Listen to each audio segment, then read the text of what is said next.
함께 말씀을 나누려고 하는데요. 함께 나누실 말씀의 제목은 누려야 내 것이다, 누려야 내 것이다 라는 제목으로 함께 말씀을 나누겠습니다. 성경은 누가 뭐래도 구원론이 제일 중요합니다. 물론 성경 안에 다른 것들은 부수적이다, 그렇게 중요한 것은 아니다, 그것은 아니에요. 그러나 누가 뭐라고 해도 성경에 쓰여진 목적 자체가 구원이고, 그렇기 때문에 성경 안에서 구원의 원리를 확실하게 알고 배우는 것은 무엇보다 중요해요. 그런데 우리가 구원이라는 것과 관련해서 반드시 알아야 되는 굉장히 중요한 원리와 사실이 하나 있어요. 그게 뭐냐? 여러분이 다 아시는 것처럼 예수님이 이 땅에 오실 때 굳이 한 민족을 선택을 하십니다. 그리고 한 민족의 혈통과 족보를 타고 이 땅에 오시는 거예요. 그러면 예수님의 혈통, 예수님의 족보의 주인으로 기록된 그 민족이 누굽니까? 당연히 유대인이에요. 그러니까 이게 얼마나 영광스러운 일이냐 이거죠. 예수님이 유대민족의 혈통 안에서 이스라엘 땅에 태어나시는 그 순간 어떤 일이 일어나냐? 혈통적으로 예수님은 누군가의 아들이 되는 거예요. 이거는 노력으로는 안 되는 일인 거예요. 이거는 그 땅에서 나야만 되는 일인 거죠. 예수님이 유대인족 속으로 태어나는 순간 예수님은 누군가의 아들이 됐고 형제가 됐고 동족이 된 거예요. 그런데 중요한 건 예수님이 유대인으로 태어났는데 유대인이 예수님을 무시했어요. 유대인이 형제가 예수님을 핍박했고 형제가 예수님을 십자가에 매달아 죽였어요. 형제로 태어났는데 그랬다라는 거죠. 반면에 예루살렘보다 조금 더 위에 있는 땅에 그 유대인과 이방인의 피가 섞인 혼혈민족이 살고 있었거든요. 우리는 그들을 일컬어서 사마리아라고 부릅니다. 그런데 여러분 이제 지도를 보시면 아시겠지만 예루살렘이 가장 이제 밑에 있고, 그리고 예수님의 고향이고 사역지였던 갈릴리가 유대 땅이 가장 위에 있었어요. 그러니까 예수님이 명절이 되면 밑으로 갔다가 명절이 끝나면 갈릴리로 돌아가는 이 이제 움직임을 계속 하셨거든요. 근데 만약에 예루살렘에서 갈릴리까지 갈 때 가장 빠른 직선으로 가려면 여기 쭉 가면 되는데 그 중간 땅에 사마리아 땅이 딱 있는 거예요. 근데 중요한 게 뭐냐? 이 유대인들은요, 사마리아인들이 유대인과 다른 민족의 피가 섞인 혼혈 민족인데, 그 이스라엘 사람들은 그 피가 섞인 사마리아인들을 이방 민족보다 더 더럽다고 여겼어요. 그래서 아예 이들이 교류를 끊고 살았는데 얼마나 심각하게 교류를 끊었냐면 직선거리로 가면 굉장히 빠르거든요. 근데 중간에 사마리아 땅이 있으니까 예루살렘에서 갈릴리로 갈 때 돌아가지고 가는 거예요. 굉장히 멀리 돌아가지고 가는 거예요. 이런 식으로 유대인과 사마리아는 어마어마한 단절과 무시를 하고 살았다라는 거죠. 그래서 유대인과 사마리아 사람들이 친구가 된다, 있을 수가 없는 일이고, 결혼을 한다, 그거는 말이 안 되는 일이에요. 그런 일은 없어요. 그런데 요한복음 4장에서 이 사마리아 사람을 예수님이 만나려고 사마리아 땅을 뚫고 들어가십니다. 그리고 사마리아 땅 안에서도 떳떳하지 못한 일들이 많았던 한 여자를 우물가에서 만나요. 그런데 그 여자가 이 사마리아 사람이 예수님을 만나는 순간 너무 기뻤어요. 예수님 말씀을 듣고 너무 좋은 거예요. 그래서 말씀을 보면 그들이, 사마리아 사람들이 예수님을 영접했다고 했어요. 형제들은 예수님을 영접하지 않는데 사마리아 사람들은 예수님을 영접했습니다. 그리고 예수님을 누렸어요. 그러니까 보세요. 같은 피가 흘러요. 형제예요. 내 아들이에요. 예수님과 같은 피가 흐르는데 예수님을 거절했던 유대인이 있어요. 예수님하고 혈통적으로 아무 상관이 없는데 예수님을 누렸던 사마리아인들이 있어요. 둘 중에 누가 구원받았게요? 여러분, 이거 구원의 원리에서 굉장히 중요합니다. 예수님과 같은 혈통을 가진 같은 DNA가 흐르는 유대인이 있고, 전혀 상관이 없는데 예수라는 존재를 누렸던 사마리아 사람이 있어요. 누가 구원받았게요? 여러분, 예수님의 형제가 구원받는 게 아니고요, 예수를 누린 사람이 구원받는 거예요. 이거 구원의 원리에서 대단히 중요해요. 그리고 우리의 삶의 전반적인 원리에서 대단히 중요해요. 예수님은 예수님을 아는 자의 것이 아니라 예수님을 누리는 자의 것이에요. 예수가 있어도 누리지 못하는 사람은 예수가 그의 것이 아닌 거예요. 이렇게 여러분, 이게 전반적인 원리인데 하나님이 여러분들에게 아무리 좋은 것과 소중한 것을 주셨어도 누리지 않으면 아무 소용없어요. 그건 내 거 아니에요. 배우자도, 자녀도, 인생도, 돈도, 교회도 그거 있어도 누리지 않는 한 내 건 아니에요. 이 세상의 만사 모든 것이 누리는 사람의 것이지 누리지 않는 한 그것은 내게 될 수가 없다라는 거예요. 이 누린다라는 것이 이렇게 중요한 거예요. 누려야 내게 되는 것인데, 그러면 왜 오늘 우리는 있어도 누리지를 못하는 것인지, 그리고 누린다라는 것은 뭔지, 어떻게 해야 누리는 것인지 오늘 우리가 말씀을 통해서 묵상을 하고자 해요. 그래서 오늘 누린다라는 것은 뭔지 한번 말씀을 묵상하려고 하는데, 첫째로 남은 것으로 인해 겸손함을 배울 수 있습니다. 1절에서 6절 상반절입니다. 여호수아가 나이가 많아 늙음에 여호와께서 그에게 이르시되 너는 나이가 많아 늙었고 얻을 땅이 매우 많이 남아있도다. 이 남은 땅은 이러하니 블레셋 사람의 모든 지역과 그술 족속의 모든 지역, 곧 애굽 앞 시올 시내에서부터 가나안 사람에게 속한 북쪽 에그론 경계까지와 블레셋 사람의 5 통치자들의 땅, 곧 가사 족속과 아스돗 족속과 아스글론 족속과 가드 족속과 에그론 족속과 또 남쪽 아위 족속의 땅과 곧 가나안 족속과 모든 땅과 시돈 사람에게 속한 무아라와 아모리 족속의 경계 아베까지와 또 그발 족속의 땅과 해 뜨는 곳에 온 레바논, 곧 헤르몬 산 아래 바알갓에서부터 하맛에 들어가는 곳까지와 또 레바논에서부터 미스브론 마임까지 산지의 모든 주민, 곧 모든 시돈 사람의 땅이라 라고 합니다. 여러분이 기억하시는지 모르겠는데, 자, 여호수아서 우리가 12장을 묵상할 때 분명히 거기에서 이제 나오는 게 뭐냐면 그 땅의 전쟁은 그쳤어요. 이제 전쟁이 끝났습니다. 그런데 오늘 말씀을 보면 어떤 놀랄만한 기록이 있냐면, 끝났는데, 전쟁은 끝났는데 정복하지 못한 땅이 매우 많이 남아있다, 이렇게 얘기하고 있어요. 그럼 보세요, 정복을 다 해서 끝난 게 아니에요. 가나안 땅에 정복하지 못한 땅이 매우 많은데 전쟁을 하나님이 중단하신 거예요. 이유가 뭡니까? 오늘 말씀 1절을 보시면 여호수아가 늙었다라는 말이 2번이나 나옵니다. 다시 말해, 다 정복했기 때문에 전쟁이 그친 게 아니라 여호수아의 역할이, 힘이 거기까지였기 때문에 잠시 전쟁이 끊어진 거예요. 다 정복해서 끝난 게 아니에요. 그냥 아직 정복하지 못한 땅이 많지만 잠시 이유가 있어서 잠시 멈춘 거죠. 그러니 이스라엘의 이제 사람들이 반드시 했어야 되는 게 뭐냐면 다음 지도자를 세운 다음에 남아있는 땅을 정복할 비전을 가져야 되는 거예요. 정복이 끝난 게 아니에요. 계속해야 될 일이 남아있어요. 그런데 이스라엘 민족의 문제가 뭐였었냐? 말씀의 표현에 따르면 얻을 땅이 매우 많이 남아있어요. 아직 다 정복을 못했어요. 그런데 정복의 비전을 멈춘 거예요. 그런데 정복하기를 멈추니까 일어난 일이 뭡니까? 정복하기를 포기하고 남겨둔 그 땅, 특히 블레셋 족속 때문에 계속해서 전쟁이 일어나요. 이 전쟁이 안 끝나는 거예요. 여러분, 하나님이 죄를 짓기 전에 아담과 하와한테 제일 먼저 창조하시고 지상 명령을 주세요. 지상 명령이 뭡니까? 너희는 생육하고 번성한 다음에 그 다음에 해야 될 일이 뭐냐? 그 땅을 정복하라는 거예요. 여러분, 정복하라는 것은 지상 명령이에요. 살아있는 한 정복하는 이 사역은 끝내면 안 되는 거예요. 살아있는 한 사람은 하나님이 주신 지상 명령인 정복하는 사역을 끝도 없이 해야 되는 거예요. 이거는 안 끝나요. 이거는 지상 명령이에요. 굉장히 중요해요. 그런데 이 정복하는 사역을 계속해야 되는 이유가 뭐냐? 정복하는 사역을 멈추는 순간 남아있는 땅 때문에 이 전쟁이 일어난다는 거예요. 그러니까 이걸 한번 제가 적용을 해볼게요. 우리가 지금 묵상하고 있는 욥기를 보면 욥이 풍족하고 평안하게 살고 있던 어느 날 갑자기 고난이 옵니다. 여기까지는 좋아요. 고난이 오는데, 나에게 고난이 왔을 때 주변 사람들이 나를 힘써줬고 나를 위하여 기도해주고 사람들의 사랑이 막 몰려온다? 그럼 그 고난 넘을만 해요. 그 고난 타고 넘어갈 수 있는 거예요. 근데 욥의 고난이, 여러분이 한번 욥기를 다시 한번 보세요. 욥의 고난이 극심해지는 이유가 뭐냐? 자녀가 죽어서 아픈 것도 있어요. 재산을 잃어버린 것도 아픈 거 맞아요. 몸에 질병이었다, 그것도 아픈 거 맞죠. 근데 중요한 게 뭐냐면 고난이 왔는데 전쟁이 시작되는 거예요. 이건 다른 거예요. 고난이 왔는데 갑자기 전쟁이 시작되는 거예요. 그러니까 지난주에 우리가 이제 묵상에서 눈에 띄는 건, 욥이 부자로 살던 날에는 사람들이 아무도 욥하고 전쟁을 안 했어요.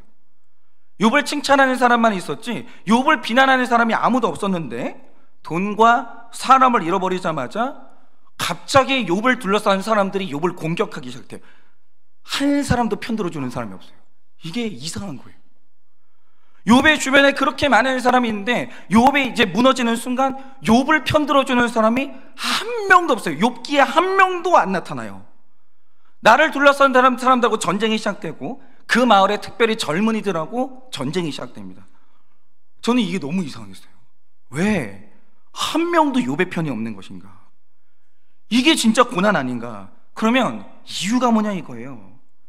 욥이 확실히 믿었던 게 있어요. 그게 뭐냐면 내가 모르는 말씀이 없다 믿었고, 그러므로 내가 알고 있는 말씀 안에서 내가 지키지 않는 율법은 없다라고 확실히 믿었어요. 이게 욥기 30장까지 오면 선명하게 드러나요. 욥은 내가 모르는 말씀이 없었고 내가 아는 말씀은 다 지켰다, 이걸 100% 믿고 있었다는 거죠. 그래서 처음에 이 전쟁이 일어나고 비난받을 때 이게 너무 억울한 거예요. 그리고 하나님께 항의를 하는 거죠. 주님, 난 말씀을 알고 내가 말씀을 다 지켰는데 왜 내 삶의 결론이 이렇게 됩니까? 이게 억울해서 견딜 수가 없는 거예요. 그런데 시간이 지나면 지날수록 드러나는 경악할 만한 사실이 있죠. 그게 뭐냐? 욥의 내면 세계 안에 욥이 몰랐던 욥이 있는 거예요. 내가 몰랐던 내가 있는 거예요. 그리고 내가 알지 못했던 더 넓은 영역의 말씀들이 계속 드러나기 시작하는 거예요. 예를 들면 이런 거죠. 욥의 내면 안에 욥도 자기가 그러는 줄을 몰랐어요. 그런데 욥의 내면 안에 가난하고 힘없는 사람들에 대한 차별과 무시가 있었는데 하나님이 그걸 어마어마하게 싫어하신다는 걸 욥이 몰랐어요. 그러니까 예를 들면 이런 거죠. 이게 사람이 자기가 무의식 중에 하는 생각들과 말과 표정들을요, 자기가 잘 몰라요. 근데 욥이 그전에는 교양이 있으니까, 여러분 욥이 사람들, 가난한 사람들 도와주고 청년들 도와줄 때 뭐라고 했겠어요? 힘내라, 할 수 있다, 얼마나 배고팠냐, 뭐 교양으로는 이러고 살았겠죠. 근데 욥기가 30장까지 올 때 사실은 욥이 사람들 도와줄 때 표내진 않았지만 실상 속으로 했던 생각들이 딱 드러나요. 어떤 게 드러납니까? 욥이 젊은 애한테 그런 말을 하는 거예요. 원래 너는 우리 집 개만도 쓸모가 없어. 이게 욥이 고난받으니까 욥의 이 교양이 허물어지면서 실상 그의 마음 안에 있었던 진짜 생각이 입 밖으로 툭 나와요. 너는 우리 집 개만도 못해. 욥이 가난한 사람들 도와주면서 그러고 도와주고 있었던 거예요. 그러니까 욥이 그동안은 사실은 욥의 안에 자기가 모르는 자기가 너무 많아요. 몰라요. 자기가 알지 못하는 하나님의 뜻이 너무나도 많았는데 그동안 욥이 어느 날 나는 다 됐다. 원래 우리는요, 죽는 그날까지 나는 되었다며 없다, 이걸 외치는 게 그리스도인 인생이에요. 근데 욥이 어느 날, 그래 나는 이제 됐어, 난 다 알아, 난 다 완성됐어, 내가 사는 삶이 내가 무너진 데가 없어. 그러면서 어느 날 내 내면 세계의 죄를 정복하는 이 노력이 끊어진 거예요. 하나님 말씀을 더 알기를 원하는 이 노력이 어느 날 끊어진 거예요. 그리고 남아있는 부분인 거예요. 정복되지 않은 영역들이 있는 거예요. 죄가 그대로 남아있는 거죠. 그러니까 욥이 사는 날 동안 무시와 차별을 정복을 안 한 거예요. 그러니까 그 무시의 이 죄를 눈빛과 태도로 발산하고 다녔는데, 그랬더니 일어난 일이 뭡니까? 그가 망하자마자 평소에 욥에게 무시당하고 정죄당하고 차별당했던 사람들, 특별히 욥에게 무시당했던 젊은이들이 전쟁을 하기 시작해요. 제가 무서운 부분이 그거예요. 욥이 고난당하는데 욥 편 들어주는 사람이 한 명도 없어요. 한 명도. 근데 욥이 사람들이 나한테 그런 생각을 가지는지 전혀 몰라요. 여러분, 지금 우리 삶에 왜 계속되는 전쟁이 일어납니까? 여러분, 지금 성경 안에는요, 우리가 아직도 정복하지 못한 말씀이 되게 많아요. 저희가 얼마 전에 이제 사경을 했는데, 여러분, 사람이 죽으면 부활한다는 사실 모르시는 분이 있어요? 없었죠. 그런데 제가 사경이 끝나고 제일 많이 들은 말이 뭔지 아세요? 처음 들었다는 거예요. 여러분, 우리가요, 아직도 정복하지 못한 말씀이 많아요. 아직도 그 뜻을 알지 못하는 말들이 많아요. 그냥 내가 알고 있다고 생각할 뿐이지 사실은 모르고 쓰는 말들이 얼마나 많은지 몰라요. 그리고 지금 우리의 내면 세계 안에는 정복하지 못하고 발견되지 못한 미지의 죄들이 아직도 많이 남아있어요. 그러니까 이제 저 같은 경우에, 저는 제가 이제 아버지 그 가난한 목사님 자녀로 살면서 저는 제가 물질적으로 훈련이 다 됐다고 생각했어요. 그 부분이 제일 자신 있었어요. 근데 전 몰랐어요, 제 안에 그런 게 있는지. 그러니까 제가 저희 아버지한테 배웠기 때문에, 저희 아버지는 살면서 복권을 긁어본 적이 없거든요. 엄청 경멸하셨어요.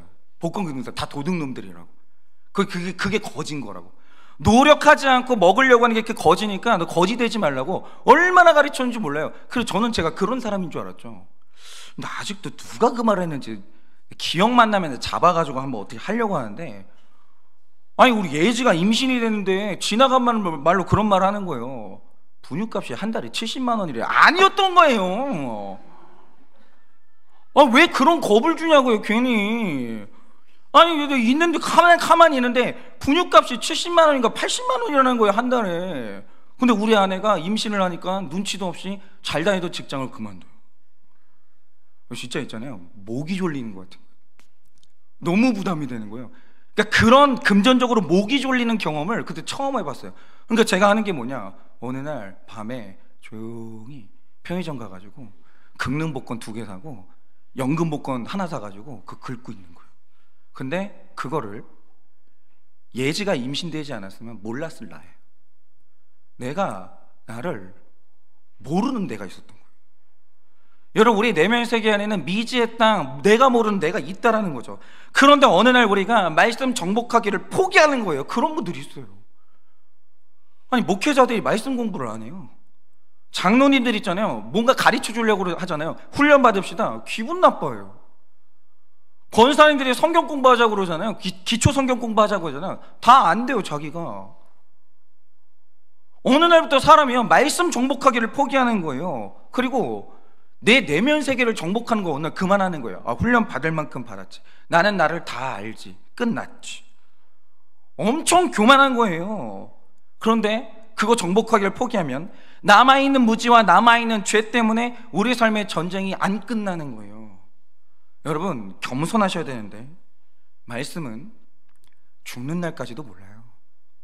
제가 이 말씀과 고전의 의미를 깨달았는데, 왜 고전이 고전이냐, 그리고 왜 하나님의 말씀이 말씀이냐, 20대 때 읽는 말씀과 똑같은 구절이라도 30대 때 읽는 말씀과 달라요. 고난당하기 전과 고난당한 후에 읽는 말씀은 달라요. 암 걸리기 전과 암 걸린 후에 말씀 읽어보세요. 완전히 달라요. 젊은 시절과 죽기를 이제 앞에 둔 노인이 됐을 때 읽는 말씀은요, 달라요. 그때 말씀이 달라요. 새로운 의미가 막 보이는 거예요. 그러므로 말씀은 죽는 날까지 정복의 대상인 거예요. 끊어지면 안 되는 거죠. 그리고 우리가 정복하는 말씀이 많아지고 정복하는 죄가 많아지면 많아질수록 그때서만 우리 인생에 평안함이 찾아오는 거예요. 근데 제가 너무 안타까운 게 뭐냐, 여러분, 우리 교회가 날마다 말씀 정복해요. 그러니까 이 틀이 있잖아요. 말씀을 3일 만에 한번 보는 것도 아니고, 우리 교회가 뭐 주 일주일에 한번 보는 것도 아니고, 그러니까 교회 구조 자체가 날마다 큐티하는 교회라고요. 날마다 말씀을 정복하는 교회. 이게 이 교회의 구조예요. 그리고 우리 교회는 나 혼자 죄를 보는 교회가 아니에요. 나와 함께 내가 보지 못하는 숨겨진 죄를 함께 정복해주는 목장 공동체가 있어요. 구조는 짜졌어요. 근데 어떤 분들은요, 그거를 100% 누려요. 심지어는 제일 기가 막힐 때가 언제냐면, 남의 교회 성도가 이걸 누릴 때 참 이거 어이가 없어요. 이거 막 누리는 거예요. 그리고 어떤 분들을 보면요, 딱 그래요. 이제 부부싸움을 하잖아요. 안 싸워요. 싸울 거 없어요. 싸우지 마. 목장 가서 물어보자. 이거는 있잖아요, 그 목장을 100% 누리는 거예요. 너무너무 잘하는 거예요. 너무너무 잘하는 거예요. 뭐하고 싸워요? 뭐라고 논쟁이에요? 그러니까 부부간의 논쟁은요, 안 끝나는 논쟁이에요. 뭐하러 그러고 있어요? 여기까지. 여보, 목장 가서 물어봐. 목원들한테 물어보고 목자님한테 물어봐. 100% 누리는 거예요. 근데 마치 어떤 분들은요, 내 인생에 물어볼 목장이 없는 것처럼 둘이 싸우는 분들이 있어요. 끝도 없이. 여러분, 만약에 욥에게 날마다 말씀을 정복하게 도와주는 스승 한 명만 있었어도, 진작에 욥의 차별하는 죄를 말해주는 목장 모임이 있고 지체가 한 명만 있었으면, 그러니까 그 주변에 있는 사람들은 좋은 사람들은 아니에요. 욥이 날마다 떡을 나눠주니까 그 떡 끊어질까 봐 욥한테 차별하는 죄가 있다는 걸 말해준 인간이 한 명도 없는 거야. 한 명도. 그런데 그런 공동체 하나만 있었으면 욥의 고난이 여기까지 안 가요. 반드시 그래요. 여러분, 이만큼 큐티와 목장이 이렇게 중요한데, 어떤 분은 조금만 삶이 평안해지면 됐다. 여러분, 인생 고난이 한 번으로 끝나요? 고난 끝나면 그 다음 고난 준비해야 될 거 아니에요. 더 무서운 고난이 뭐예요? 그건 풍년이에요.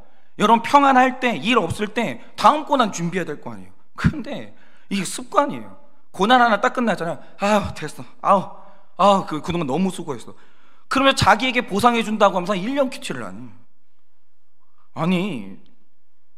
아니 힘들면은 그래 날마다 쓰는 큐티 하는 대가는 몇 명 없어요 사실은. 힘들면 듣기라도 하시라고요. 듣기라도. 하루 24시간 중에 길어야 30분이에요 길어야 30분 해준다고요. 들려준다고요.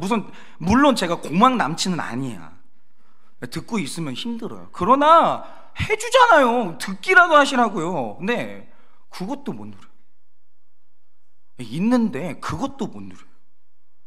여러분 내가 이런 교회를 다니는 게 중요한 게 아니고 교회에 큐티 책이 있다는 게 중요한 게 아니에요. 누려야 될 거예요. 누려야 될 거.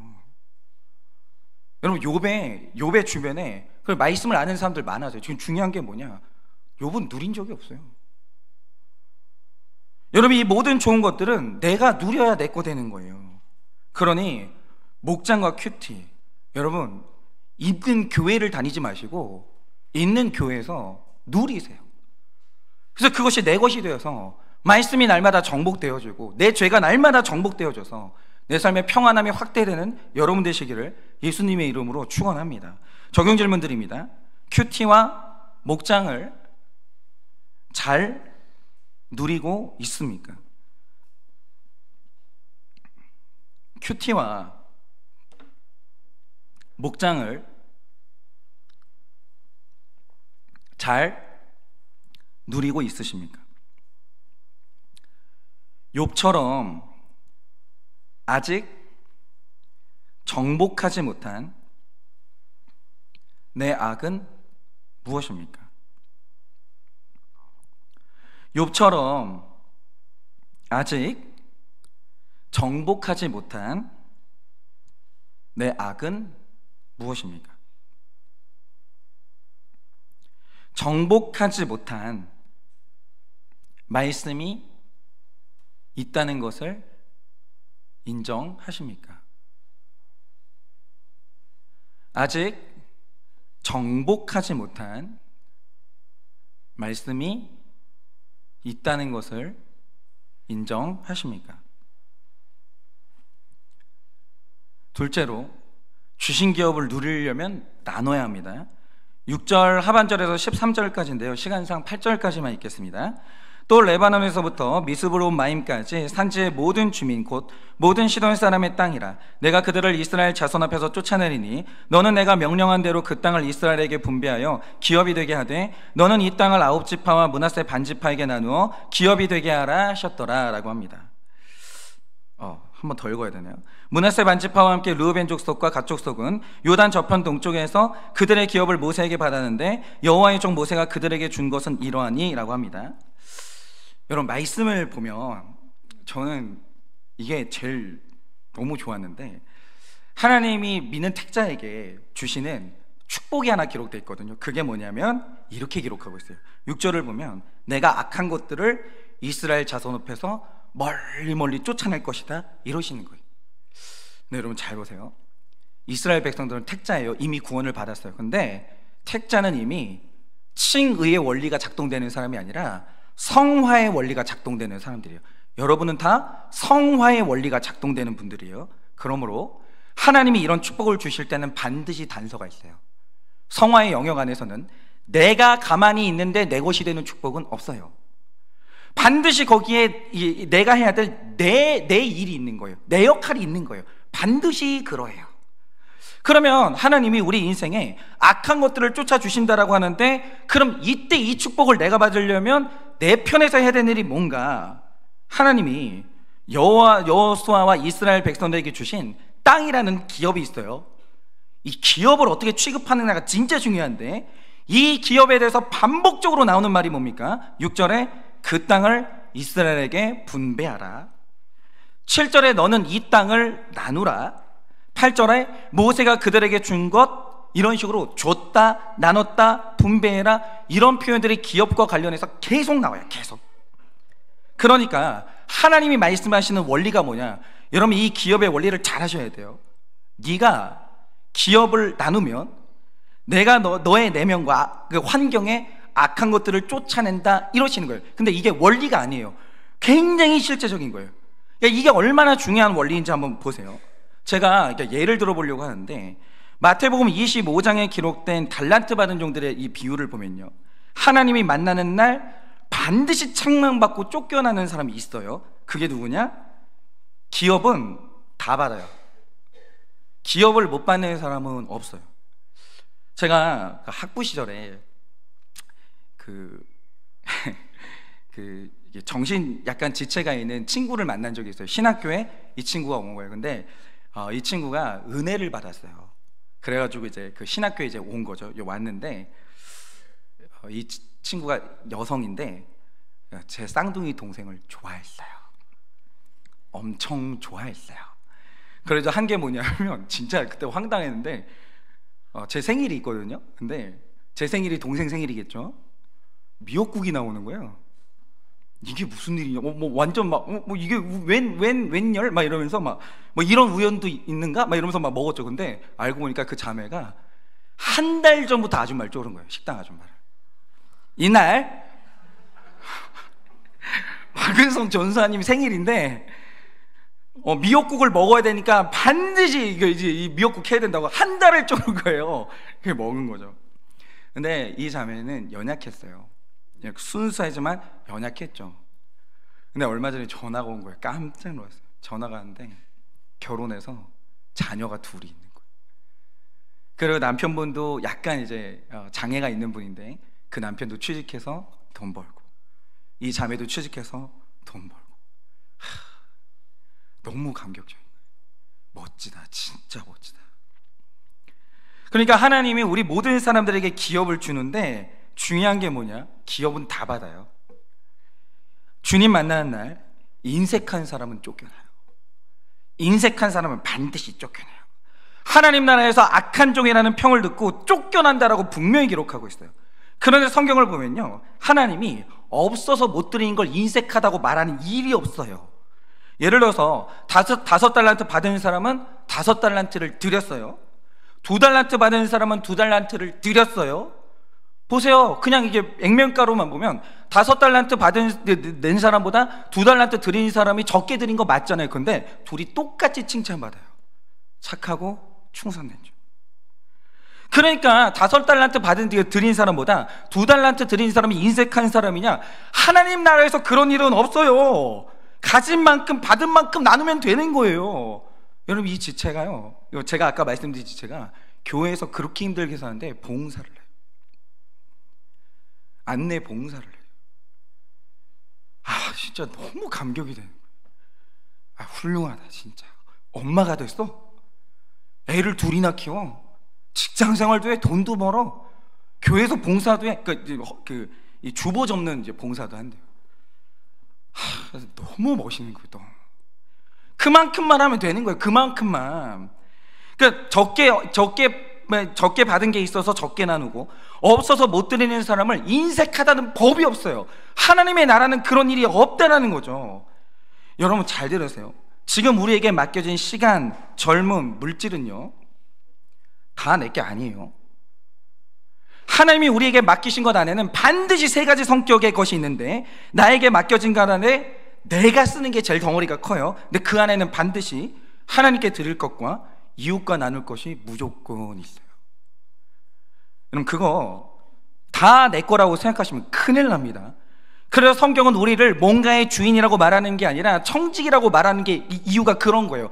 다 내 게 아니에요. 하나님이 나에게 맡기시는 건 전부 다 내 게 아니에요. 거기에 하나님이 네가 누리라고 주시는 것도 있는데, 하나님께 드리라고 주신 것도 있고, 이웃에게 적절하게 분배하라고 주신 것은 반드시 있어요. 그래서 나에게 맡겨진 걸 내가 다 쓰고 내가 먹는다? 그거 도둑이라고 하는 거예요. 그게 바로 도둑인 거예요. 그러니까 하나님이 찾으러 오시는 날이 있다라는 거죠. 그거 계산하시는 날이 있어요. 자, 네 거는 네가 누린 거 잘했어? 근데 내가 나에게 돌리라고 한 건 잘 돌렸어? 그리고 이웃에게 돌리라고 한 것도 잘 분배했어. 이거 반드시 하나님이 계산하는 날이 있다라는 거죠. 그런데 이런 분들이 있죠. 우리의 하루는요, 예를 들어서 이런 거예요. 24시간이 모든 사람에게 똑같이 주어지는데 많이 자면 10시간, 그리고 잠을 한 8시간 잔다라고 하죠. 그럼 남는 시간이 있잖아요. 이건 확실한데, 이 정도의 시간이면 이웃과 나누고 하나님께 드리고 내가 쓰기에 충분한 시간이에요. 잘 들으세요. 시간 안 부족해요. 8시간 충분히 자도, 10시간까지 자도 내가 하나님이 하루에 주시는 이 시간은 내가 누리고 하나님께 드리고 이웃과 나누기에 넉넉한 시간을 분명히 주셨어요. 그런데 하루를 정신없이 살다 보면 그냥 있잖아요, 나를 위해서 살았는데 하루 끝나는 분들이 있어요. 정신없이 살았는데 눈 떠보면요, 이거 잘 시간 돼 있는 분들이 있어요. 그리고 어떤 분들을 보면 물질도 분명히 적게 받은 게 아니에요. 분명히 적게 받지 않았어요. 객관적으로 봐도. 여러분, 나눔은요, 통장 잔고의 문제 절대 아닙니다. 절대 아닙니다. 그런데 분명히 적게 받은 게 아닌데 정신없이 쓰다 보면 안 남은 정도가 아니라 빵꾸 나시는 분들이 있어요.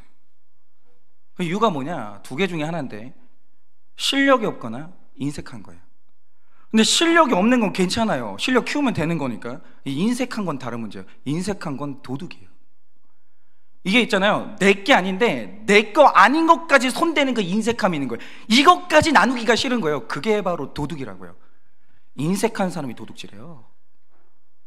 인색함이 없는 사람은 도둑질 절대 안 해요. 도둑질 하는 사람들 보면 반드시 그 속에 있는 게 있는데 100% 인색해요. 인색하면 도둑놈 되는 거예요. 여러분, 이 인색함은 통장 잔고랑 아무 상관없어요. 남들보다 통장 잔고가 없는데도 나누는 분들이 있어요. 심지어 제가 이전 교회에서 이제 그 목장을 하면요, 가난해. 분명히 가난. 집을 딱 가보면 알잖아요. 집이 뭐 변변치 않아요. 근데 오는 손님은 최선 다해서 대접하고 갈 때 싸주는 분들이 있어요. 이거 다 가져가라. 근데 어떤 분은 아무리 봐도 괜찮게 살아요. 그렇게 나누는 게 없는 거예요. 이건 통장 잔고의 문제가 아니에요. 이건 그냥 그 안에 하나님이 주고 또 줘도 나 혼자 다 먹어치우고 그것도 부족하게 만드는 인색함이라는 도둑놈이 있는 거예요. 도둑이에요, 그건. 그래서 인색함은요, 악 중에 악이고, 이거 쫓아내지 못하면 하나님 만나는 날 쫓겨나요. 반드시 책망 받아야 되거든요. 그래서 인색함이라는 것은 인생에서 꼭 몰아내야 되는 죄인인데, 잘 보세요. 인색함 어떻게 하면 몰아낼 수 있어요? 인색함은요, 그거 쫓겨나가는 방법 딱 하나밖에 없어요. 오늘 당장 나눠야 돼요.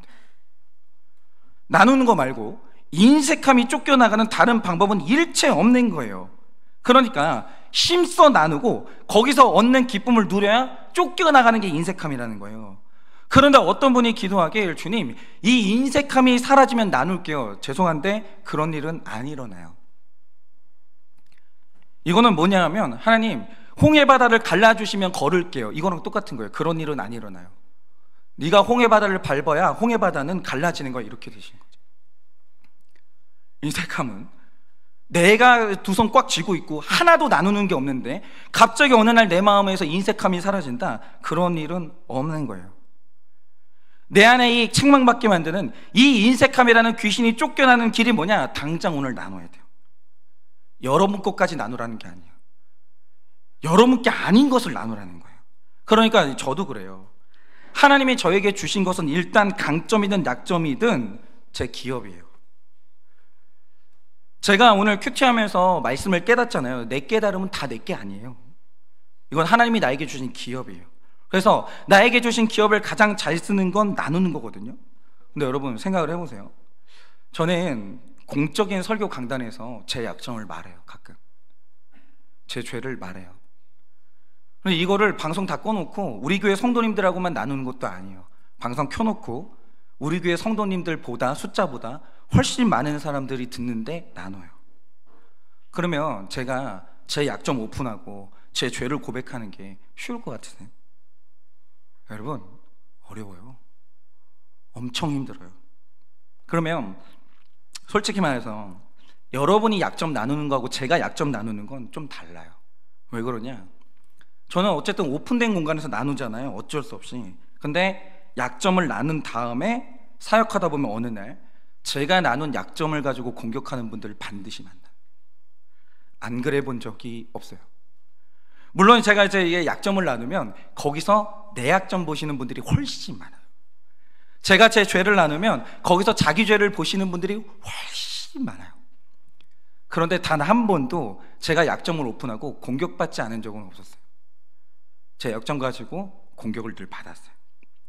그리고 어떤 분들은 제가 이제 제 죄를 딱 오픈하면 이게 가슴에 남아요. 그리고 제가 설교를 하면 그 옳고 그름으로 저를 비난하죠. 자기나 잘하지. 그런 분들은 있어요. 그 눈빛을 전 보여요. 그 죄를 오픈하고 나면 싸늘한, 설교를 할 때마다 저를 판단하고 정지하는 눈빛을 저는 보죠. 괴로워요. 그래서 저는 설교 시간에 하나님이 마음을 주셔서 죄나 약점을 나눌 때 늘 떨고 기도를 많이 해요. 그런 사람이 없게 해달라고 기도를 하는 게 아니라 이게 내 죄에 대한 내 삶의 결론이기 때문에 주님 수치를 잘 당하게 해달라고, 공격받으면 잘 당하게 해달라고 그걸 위해 기도를 해요. 그런데도 불구하고 제가 왜 저에게 주신 약점이라는 기업을 나누는 줄 아십니까? 제가 이번 주에 신학생한테 전화를 받았어요. 한 신학생하고 통화를 하는데 이 친구가 하는 말이 그래요. 자기 안에 죽을 만큼 힘든 문제가 있대요. 그럼 뭐겠어요? 죄의 문제지. 뭔가 이 신학생이 지금 죄를 지은 거예요. 전도사님이신데 죄를 지은 거예요. 근데 전도사가 죄 지으면요 숨이 안 쉬어져요. 얼마나 힘든 줄 아세요? 근데 말할 데가 없어요. 내가 이걸 우리 교회에서 말하는 순간 나는 사임해야 돼요. 누구하고도 나눌 수가 없는 거예요. 그런데 이 형제가 어느 날 이렇게 우연치 않게 설교를 듣겠는데 이 목사님이 자기 약점을 나누더래요. 근데 자기랑 똑같더라는 거예요. 나랑 똑같은 목사님이 한 명 더 있네? 똑같더라는 거예요. 그래가지고 이 형제가 용기를 내가지고 저한테 이제 전화를 해가지고 나눔을 하는데, 그럼 제가 그거 들어보니까 저랑 똑같더라고요. 그럼 약점이 똑같은 사람들끼리 통화를 하면 무슨 얘기를 하겠어요? 어머, 우리는 왜 이러니? 어쩌면 좋니? 그러면서 체유를 해주는 거죠. 그런데 제가 제 약점을 나누다 보면 이런 식으로 누가 숨 쉬는 사람 한 명 있어요. 제가 제 죄를 고백을 하면요 자기 죄를 고백하면서 죄에서 자유해지는 사람이 한 명이 있어요. 이것 때문에 하는 거예요. 이것 때문에. 그러니까 제 강점도 하나님이 저에게 주신 기업이고 제가 얻는 큐티의 깨달음도 전부 다 제 기업인데, 이 기업을 하나님 뜻대로 제일 잘 쓰는 방법이 뭐냐? 무조건 나누는 거예요. 나누다 보면 하나님이 제 안에 있는 죄를 쫓아내세요. 그리고 하나님이 나누다 보면 남의 마음 안에 있는 죄를 쫓아내 주신 거예요. 여러분, 내 안에 내 삶에 존재하고 있는 악한 것이 쫓겨나가려면 오늘 말씀에 의하면 다른 방법이 없어요. 나눠야 돼요. 안 나누면 안 나가요. 그건 나눠야 나가는 거예요. 그래서 나누는 게 내 기업을 누리는 가장 좋은 방법이라는 거예요. 당장 나누셔야 돼요. 적용 질문 드립니다. 하나님이 여러분에게 주신 기업은 무엇입니까? 좋은 것만 기업이 아니에요. 실패도 성공도 기업이, 둘 다 기업이고, 죄로 얼룩진 고백도 기업이고, 약점도 기업이고, 강점도 장점도 다 기업인 거예요. 하나님이 여러분에게 주신 기업은 무엇입니까? 기업을 잘 나누고 있습니까? 기업을 잘 나누고 있으십니까? 나누고 있지 못하다면 이유가 무엇입니까? 나누고 있지 못하다면 이유는 무엇입니까? 그러니까 실력이 없어서 못 나누세요? 인색해서 못 나누세요? 한번 이거 진짜 진지하게 나눠보셔야 됩니다. 나눌 때 악한 것이 쫓겨나는 경험을 한 적이 있으십니까? 나눌 때 악한 것이 쫓겨나는 경험을 한 적이 있으십니까? 셋째로, 우리가 누려야 될 것의 본질이 바로 이건데, 가장 귀한 기업인 하나님을 누리셔야 됩니다. 13장 14절, 32절, 33절입니다. 오직 레위 지파에게는 여호수아가 기업으로 준 것이 없었으니 이는 그에게 말씀하신 것과 같이 이스라엘의 하나님 여호와께 드리는 화제물이 그들의 기업이 되었음이더라. 요단 동쪽 여리고 맞은편 모압 평지에서 모세가 분배한 기업이 이러하여도 오직 레위 지파에게는 모세가 기업을 주지 아니하였으니 이는 그들에게 말씀하신 것과 같이 이스라엘의 하나님 여호와께서 그들의 기업이 되심이었더라 라고 합니다. 여러분, 그 오늘 말씀에 나오는 레위 지파는요, 굉장히 이제 아름다운 사연이 하나 있어요. 그게 뭐냐, 야곱이 삼촌 라반의 집을 떠나서 자기 고향인 가나안 땅에 왔을 때 가장 먼저 정착한 땅이 세겜이었습니다. 그런데 그 세겜 땅에서 그만 야곱의 딸 디나가 하몰의 아들에게 끌려가서 강간을 당해요. 그러자 이 사실에 격분한 레위와 시므온이 일을 하나 하는데, 이 시대가 약간 좀 이렇게 법치주의 사회는 아니니까, 고대 사회니까 좋아요. 이 사람이 내 누이를 강간했으니까 그 사람을 죽이는 건 그것도 죄인데 거기까지는 있을 수 있는 일이라고 하죠. 근데 이 레위와 시므온이요, 민족 자체를 몰살시켜요. 그 부족 자체를 다 죽여요. 근데 이걸 보고 있으면 어떤 느낌이 드냐면, 레위하고 시므온이 살인을 즐겼나? 이런 생각이 들어요. 다 죽여요, 다. 그러자 이 야곱이 굉장히 깜짝 놀랍니다. 굉장히 놀라서 유독 살인을 저지른 두 아들들에게, 이 아들들 죽기 전에 축복하는 날 두 명의 아들들에게는 저주의 기도를 해요. 그런데 그 기도의 내용이 뭐냐, 창세기 49장을 보면 이렇게 말합니다. 그들을 야곱 중에서 나누며 이스라엘 중에서 흩으리로다, 이럽니다. 그런데 신기한 건 시간이 지나면서 시므온은 저주 그대로 이루어져요. 지파가 사라져요. 지파가 소멸합니다. 그런데 이상한 건 레위 족속이 회복돼요. 그럼 이유가 뭐냐? 여러분이 아시겠지만 하나님 앞에서 죄는 소멸하는 거예요. 어쩔 수가 없는 거예요. 근데 둘 다 죄를 지었어요. 시므온은 소멸한 게 맞아요. 레위 지파는 일어나요. 그럼 이유가 뭐였는가? 출애굽기 32장을 보시면 모세가 율법을 받으러 시내산에 간 사이에 이스라엘 백성들이 산 밑에서 금송아지를 숭배합니다. 음행을 해요. 모세가 완전히 격분을 하는 거예요. 그래서 모세가 죄 지은 백성들을 모아놓고 외친 게 뭐냐, 지금 이 순간 누구든지 여호와의 편에 있는 자는 다 내게로 모여라, 이렇게 얘기해요. 근데 그때 오직 레위 지파가 하나님의 편에 섭니다. 이렇게 레위가 결정적인 순간에 금송아지가 아니라 나는 금송아지 누리지 않을 거야, 하나님을 누릴 거야, 이렇게 선언하니까 하나님이 레위 지파를, 운명을 역전시키세요. 그들의 운명을 구별하시고 축복하기 시작하는 거예요. 그러면 우리가 하나님을 누린다라는 게 뭐냐, 제가 이번 주에 이제 이걸 말해주는 진짜 너무 재밌는 간증을 하나 들었는데, 저희 교회에 제가 아주 예뻐라는 지체가 하나 있어요. 근데 이 지체는 제가 한육교회 와가지고 주님 청년 좀 보내주세요 막 이럴 때 진짜 해줄 게 없었어요. 그때 이제 청년이 와도 해줄 게 없었는데 이제 좀 뻔뻔한 기도였죠. 해줄 게 있어서 부른 것도 아닌데 이 지체가 왔어요. 와서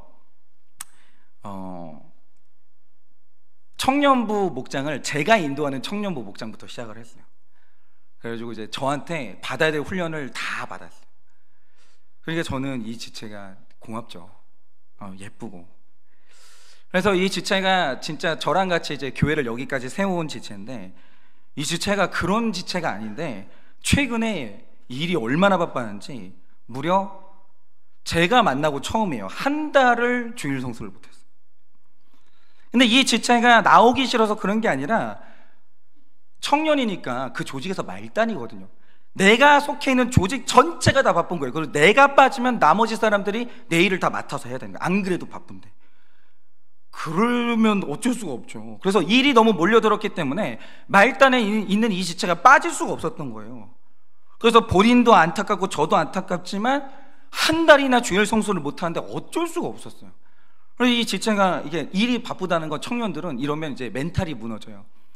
교회에서 전화를 하는데 받지도 못하는 거예요. 그래서 순식간에 저의 에이스가 이제 금쪽이가 됐죠. 뭐 어쨌든 간에. 그런데 이제 그 기간이 지나면서 바쁜 이 기간이 딱 지나갔어요. 숨을 쉬게 되고 숨 쉴 수 있게 돼. 드디어 교회 갈 수 있게 됐다.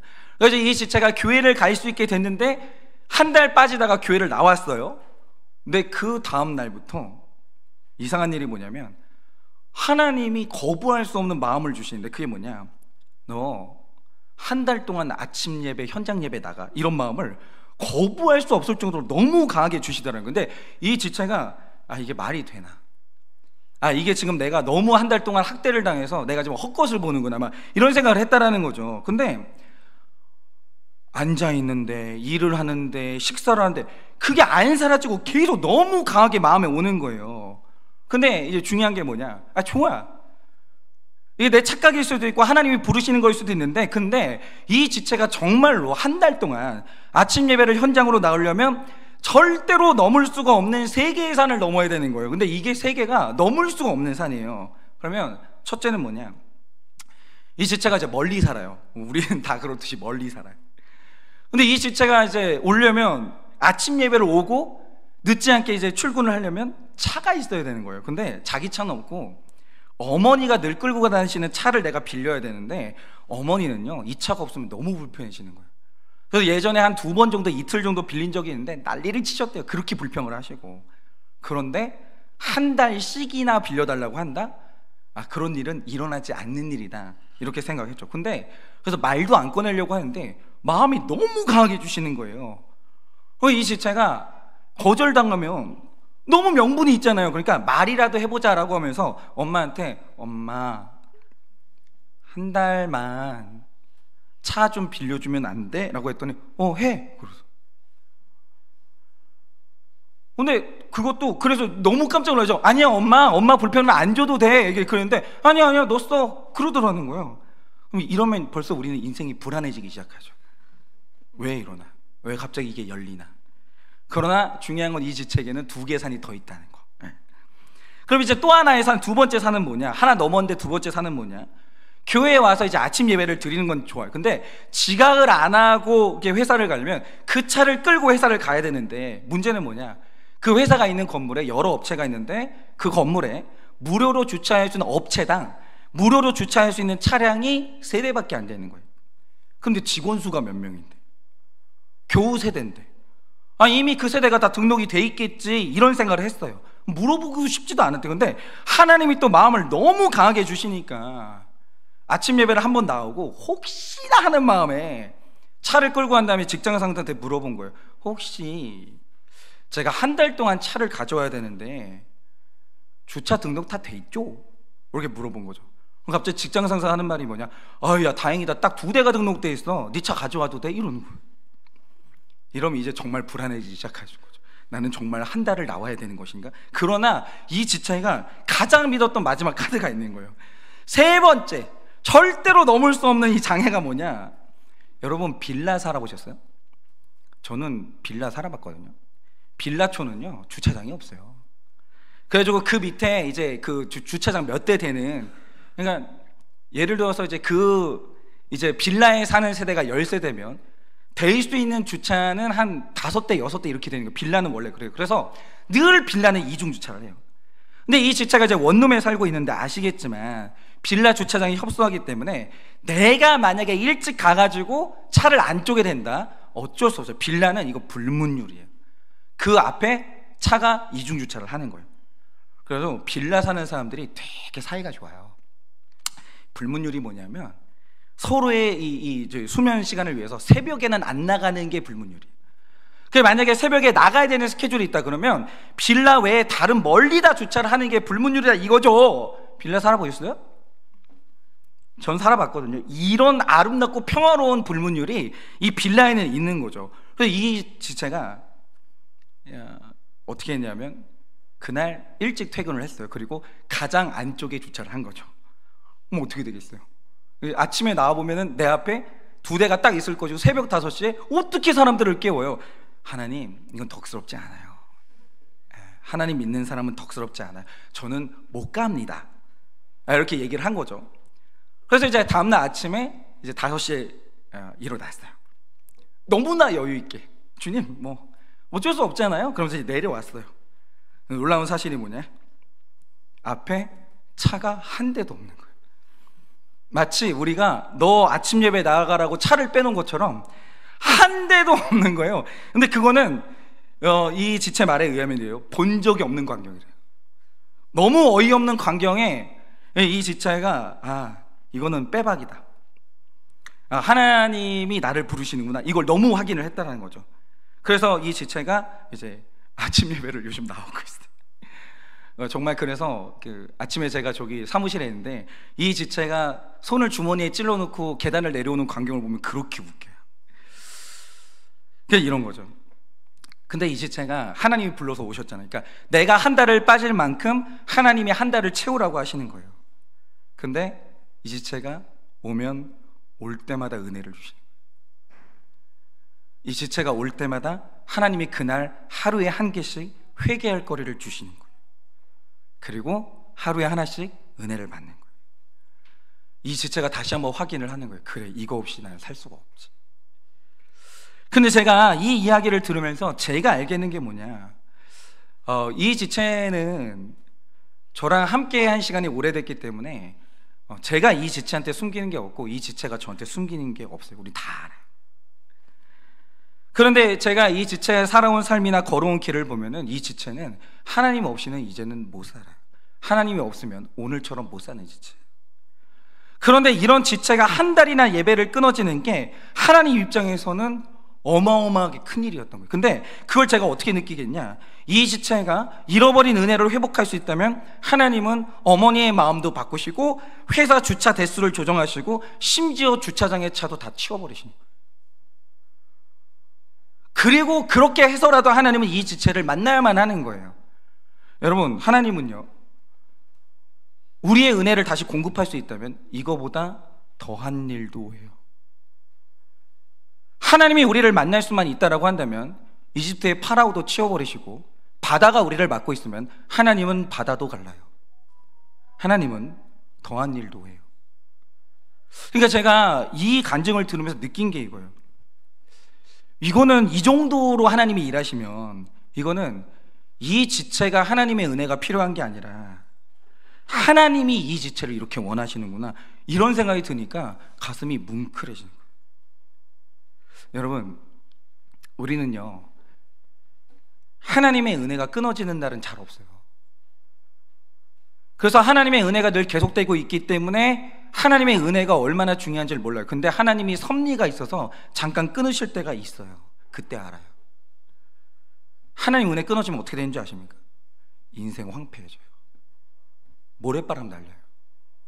내 삶에 푸르고 푸른 게 살아있는 게 아무것도 없어져요. 하나님 은혜 끊어지면 비참해지는 거예요.